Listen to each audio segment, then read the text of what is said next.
నువ్వు అవుడు సిగ్గుశరం లేదా నీకు? బయట నీకు సిగ్గుశరం లేదా నీకు?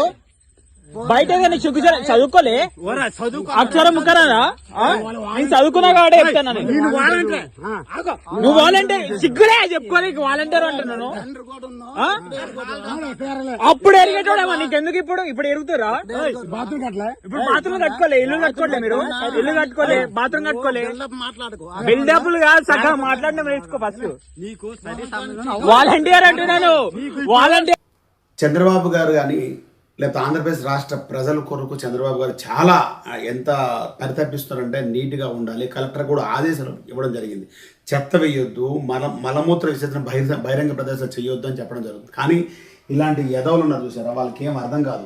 ఎస్ అవును, మా ఇంటి దగ్గర మీ ఇంట్లో వెళ్ళినామా, మీ ఇంట్లో ఎరిగినామా, లేకపోతే వచ్చినామా, అరే రామా క్యాన్సర్ రావడానికి కారణం ఈ మలమూత్ర. బయట ప్రదేశాల్లో బాత్రూమ్కి వెళ్తే ఆ నీళ్లు కలుషితమయ్యి ఆ బోర్ నీళ్ళు కానీ ఇట్లా రావడం వల్ల ప్రతి గ్రామంలో, జిల్లాలో, ఇది కొత్తపాలెం పంచాయతీ, నర్సింపేట మండలం, శ్రీకాకుళం జిల్లా, నర్సింగపేట గ్రామస్తులు, పాల్కొండపేట గ్రామం ఒకప్పుడు ఇక్కడ వరకు వెళ్ళి వాష్రూమ్స్కి వెళ్ళేవాళ్ళు, ఇప్పుడు వెళ్ళడం బంద్ చేశారు. ఎందుకంటే వీళ్ళందరూ ఇక్కడ సీసీ కెమెరాలోనే భయపడతారు. కానీ ఏం చేసినా అయితే ఏంది, మేము ఇక్కడే వెళ్తాము, పూర్వం నుండి మీ తాతనులు వెళ్ళలేదా, ఇదేందా బా మీరు మారరా, మళ్ళీ వాలంటీర్ అంటే చెప్పుకోవడానికి సిగ్గు లేదు. వాలంటీర్ అంట.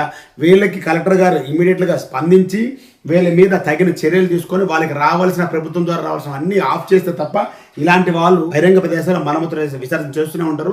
ఇమీడియట్గా వీళ్ళ మీద చర్యలు తీసుకోవాలని శ్రీకాకుళం జిల్లా కలెక్టర్ గారిని అలాగే ఎస్పీ గారిని కూడా మన ఛానల్ కోరుకుంటున్నాము.